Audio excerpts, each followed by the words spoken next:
हिंदू मुस्लिम की राजनीति इनका ईंधन है। इनके ईंधन को खत्म करने का काम किया है जेन जी ने और जेन अल्फा ने। इस कुर्बानी को आप बेकार मत जाने देना। खासतौर से सेंट्रल सरकार को भी सबक मिल गया होगा कि आपकी हिंदू मुस्लिम की राजनीति अब नहीं चलेगी।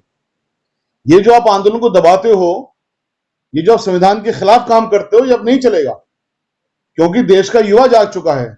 और जब देश का युवा जाग जाता है तो युवाओं ने अंग्रेजों को भी भगाने का काम किया। तो इन सरकारों को भी, जो देश द्रोही सरकारी हैं, जो समाज विरोधी सरकारें हैं, जो समाज को तोड़ने का काम करती हैं, इनको भी भगाने का काम करेंगे। Hi everyone, this is Arabic, a unique restaurant blending the rich flavors of Arabic, Turkish and Mughlai cuisines. And yes, we are going viral for our kunafas. Soft, creamy, crispy and the best you'll find in Delhi. But that's not all.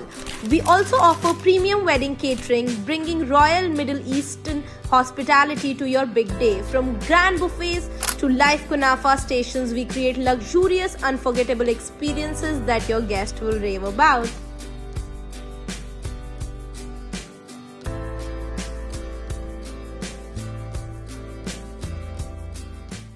एक ताकत सरकार है, और सरकार ने जैसे कसम खा रखी हो कि हम संविधान की नहीं मानेंगे, संविधान के मुताबिक नहीं चलेंगे। मैं एक्सप्लेन करूंगा आपको। और एक ताकत जो भारत की जनता ने विपक्ष में बैठने वालों को दी है, क्योंकि लोकतंत्र तभी मजबूत होता है जब सरकार और विपक्ष दोनों मजबूत हों और मजबूती के साथ अपनी बात करें। जो विपक्ष है उसकी सरकारें भी कुछ स्टेट्स में हैं। अब आप देखिए, मैं आपको कुछ एग्जाम्पल देता हूं। जो भारत की सरकार है, सेंटर में होने के साथ साथ अच्छे खासे स्टेट्स में उनकी सरकार है, लेकिन सेंटर में या उन स्टेट्स में अगर कोई भी आंदोलन होता है या कोई करप्शन के चार्जेस आते हैं तो रेजिग्नेशन भी नहीं होता उनकी सरकारों से, नैतिक जिम्मेदारी नहीं लेता कोई भी वहां पर। और साथ साथ जब कोई अगर आंदोलन हो जाए तो फौरन वहां पे वो पाकिस्तान का कनेक्शन लेके आ जाएंगे, देशद्रोही का कनेक्शन लेके आ जाएंगे, एनआईए को एक्टिव कर लेंगे। तो उन पर उन आंदोलन को दबाने के लिए, कुचलने के लिए वो हर संभव कोशिश करते हैं। यहां तक कि मिसाल के तौर पे जब जंतर मंतर का आंदोलन खत्म हुआ तो इस नोट पर हुआ कि प्राइम मिनिस्टर साहब ने, सरकार ने वादा किया है कि बच्चों पे केसेस नहीं होंगे, लेकिन केसेस फिर भी किए ताकि दूसरा कोई ऐसा कोई आंदोलन ना हो। तो फिर ऑनरेबल सुप्रीम कोर्ट का सहारा लेना पड़ा, वो वहां पर मैटर लंबित है। दूसरी तरफ जो विपक्ष है, उनकी कुछ सरकारें, कुछ स्टेट्स में उनकी सरकारें हैं। अब देखिए वहां पर वो लोग संविधान को कितना मानते हैं कि जब वहां पर आंदोलन होता है तो पैलेट गन नहीं चलवाते। आरएसएस रजिस्टर्ड ऑर्गेनाइजेशन नहीं है, और रजिस्टर्ड ऑर्गेनाइजेशन नहीं है तो कर्नाटका में होम मिनिस्टर साहब कहते हैं कि साहब रजिस्ट्रेशन तो करवा लीजिए, लेकिन फिर भी जो सुविधाएं मांगने के लिए वो आ जाते हैं, परमिशन मांगने के लिए आ जाते हैं, पुलिस प्रोटेक्शन मांगने के लिए आ जाते हैं, सारी की सारी दी जाती है।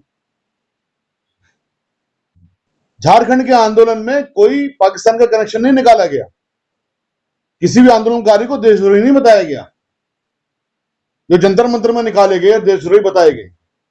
तो ये इस चीज से साबित होता है कि जो भारत की सरकार सेंटर में है और कुछ स्टेट्स में भारतीय जनता पार्टी की, वो संविधान को नहीं मानते और वो विपक्ष की आवाज को, जो डिसेंट की आवाज है बेसिकली, उसको खत्म करना चाहते हैं। देश ने इस चीज को पहचान लिया है। अभी इलाहाबाद के अंदर राहुल गांधी जी की एक रैली हुई छात्रों की गूंज करके इलाहाबाद में, जो ऐतिहासिक एक रैली थी, और वहां पर छात्रों का इतना बड़ा सैलाब वहां पर उमड़ा, लाखों लोगों से ज्यादा। तो योगी जी को तो सबक मिल गया होगा, खासतौर से सेंट्रल सरकार को भी सबक मिल गया होगा कि आपकी हिंदू मुस्लिम की राजनीति अब नहीं चलेगी।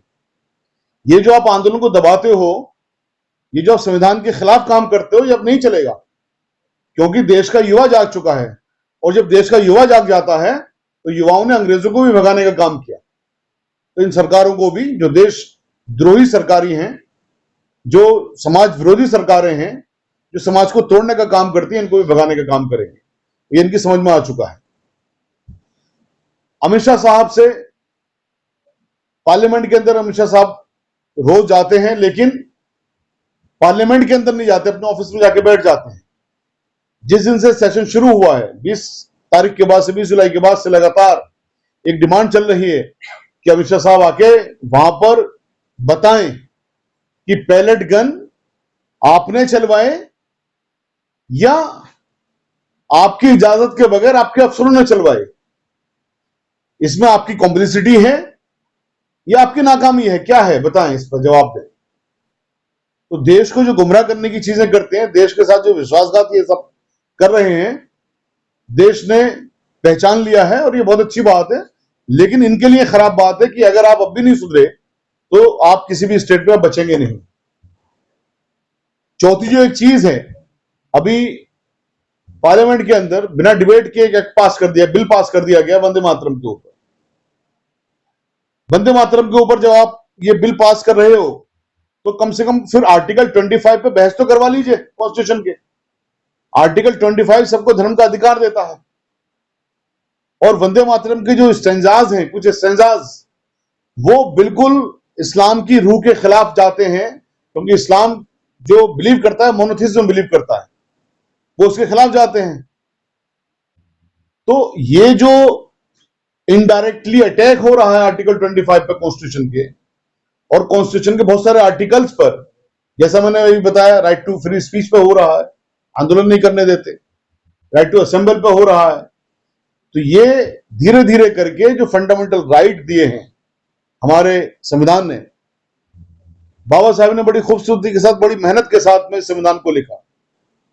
संविधान सभा में बहुत सारे लोग थे, लेकिन सारी जिम्मेदारी तकरीबन उन्हीं को दे दी गई, और एक एक आर्टिकल पर लंबी लंबी बहस होने के बाद लिखे गए हैं। ऐसे नहीं है कि उन्होंने अपनी मर्जी से लिख दिया। और आज तक किसी भी आर्टिकल को भारत की सरकार ने या हमारे देश के जुडिशरी ने ये नहीं कहा कि साहब ये आर्टिकल नहीं होना चाहिए। सारे आर्टिकल्स के लिए, बल्कि सुप्रीम कोर्ट ने ये कहा है कि अभिन्न अंग है ये कॉन्स्टिट्यूशन का, इन्हें कोई चेंज नहीं कर सकती सरकार, किसी भी हालत में चेंज नहीं कर सकती। तो जब ये जानते हैं कि ये कितनी भी मेजोरिटी लेके आए ये चेंज नहीं कर सकते, तो इनडायरेक्टली अटैक करते हैं। उसी इनडायरेक्टली अटैक में वो जो कन्वर्जन वाला लॉ है, कन्वर्जन वाला लॉ लेके आइए। ऑलरेडी ये लॉ में प्रोवाइडेड है कि आप फोर्सिबल कन्वर्जन नहीं कर सकते, लेकिन जब लाइफ इंप्रिजनमेंट दे रहे हो तो आपने फॉल्स प्रोसिक्यूशन की आपने संभावनाएं बढ़ा देते हो, और फॉल्स प्रोसिक्यूशन की संभावनाएं बढ़ जाती हैं। इस बात का सबूत मैं ये दे रहा हूं कि अभी 3 दिन पहले इलाहाबाद हाई कोर्ट ने एक जजमेंट दिया, जिसमें 2 बच्चियों ने इस्लाम कबूल कर लिया, तो उनके अब्बा हुजूर ने उनको कमरे के अंदर बंद कर दिया और फॉल्स एफआईआर करवाई कन्वर्जन की। इलाहाबाद हाई कोर्ट ने उसमें 50 लाख रुपए का जुर्माना लगाया, पुलिस के ऊपर भी और उसके पेरेंट्स के, उसके अब्बा के ऊपर भी। तो ये सबूत है इस बात का कि मिसयूज कर रहे हैं इस तरह से। तो ये जो आर्टिकल 25 का उल्लंघन कर रहे हैं, या इसको एक तरह से इन्होंने खत्म करने की कोशिश कर ली है, इसको देश को देखना चाहिए। और साथ में एक बात और, ये अब जितने भी एजेंडा ले आए, चाहे वंदे मातरम ले आए, एक एंटी कन्वर्जन ले आए, कुछ भी और ले आए, अब देश इनकी पिच पर नहीं खेलेगा। मैं पूरे देश के साथ, देश से ये बात कहना चाहता हूं आप लोगों के माध्यम से, कि आप इनकी इस ट्रिक में मत आ जाना कि आपने वंदे मातरम पे आपने एजिटेशन करना शुरू कर दीजिए, या आप किसी और चीज पे एजिटेशन शुरू करना कर दीजिए। इनका ईंधन है ये, हिंदू मुस्लिम की राजनीति इनका ईंधन है। इनके ईंधन को खत्म करने का काम किया है जेन जी ने और जेन अल्फा ने। इस कुर्बानी को आप बेकार मत जाने देना। थोड़े दिन की बात है, इनकी सरकार को आपने हटा लीजिए, आपने इनकी सरकार को हटा लीजिए तो आपकी सारी समस्याओं का समाधान हो जाएगा।